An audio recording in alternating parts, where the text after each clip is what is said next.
एक बार जब राजा विक्रमादित्य शिकार खेलकर भूख प्यास से व्याकुल घर आए तो महल के आंगन की व्यवस्था देखकर विचलित हो उठे। किसी बच्चे ने मल त्याग किया हुआ है तो किसी का नाक बह रहा है। ये सब देख वो अपनी भाभी से बोले, क्या आप में थोड़ा सा भी सलीका नहीं है? ये महल का आंगन कम और पशुओं का बाड़ा ज्यादा दिख रहा है। किसी बच्चे ने मल त्याग किया हुआ है तो किसी का नाक बह रहा है। कोई ये सब देख के कैसे भोजन ग्रहण करेगा? तब उसकी भाभी उसे ताना देते हुए बोली, देखूंगी तुमको भी। तुम कौन सी सर्वगुण संपन्न रानी अबोल्दे को ब्याह कर लाओगे? भाभी के बोल विक्रमादित्य के हृदय में तीर की तरह लगे। वो तैश में आते हुए अपनी भाभी को बोले, अब तो रानी अबोल्दे को ही ब्याह कर यहाँ लाऊंगा। इतना कह विक्रमादित्य बिना भोजन ग्रहण किए हुए ही वापस मुड़ गया और चल पड़ा रानी अबोल्दे के राज्य की तरफ। विक्रमादित्य रानी अबोल्दे की इस बात से भली भांति परिचित थे कि रानी अबोल्दे अप्सराओं से भी सुंदर, विदुषी और सर्वगुण संपन्न स्त्री हैं। बड़े से बड़े राजा महाराजा, चक्रवर्ती सम्राट तक उससे विवाह करना चाहते थे, किंतु रानी अबोल्दे की शर्त थी कि जो कोई भी उसकी चुप्पी को तोड़कर रात के 4 पहरों में उसको 4 बार बुलवा देगा, वो उसी के साथ विवाह करेगी। जो भी राजा या राजकुमार ऐसा करने में असमर्थ होता,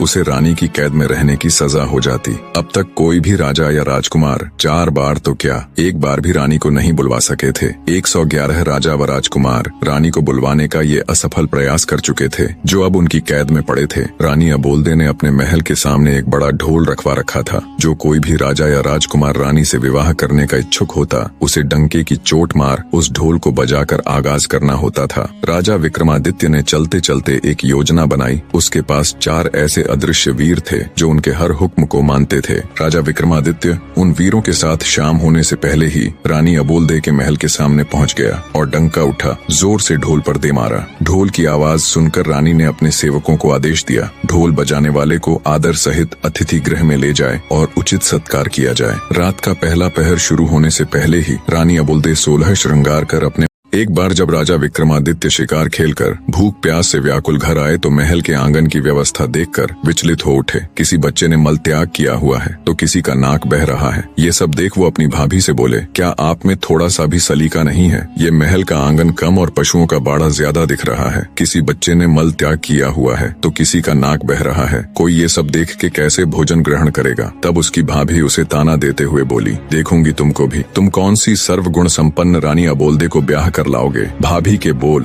विक्रमादित्य के हृदय में तीर की तरह लगे। वो तैश में आते हुए अपनी भाभी को बोले, अब तो रानी अबोल्दे को ही ब्याह कर यहाँ लाऊंगा। इतना कह विक्रमादित्य बिना भोजन ग्रहण किए हुए ही वापस मुड़ गया और चल पड़ा रानी अबोल्दे के राज्य की तरफ। विक्रमादित्य रानी अबोल्दे की इस बात से भली भांति परिचित थे कि रानी अबोल्दे अप्सराओं से भी सुंदर, विदुषी और सर्वगुण संपन्न स्त्री हैं। बड़े से बड़े राजा महाराजा, चक्रवर्ती सम्राट तक उससे विवाह करना चाहते थे।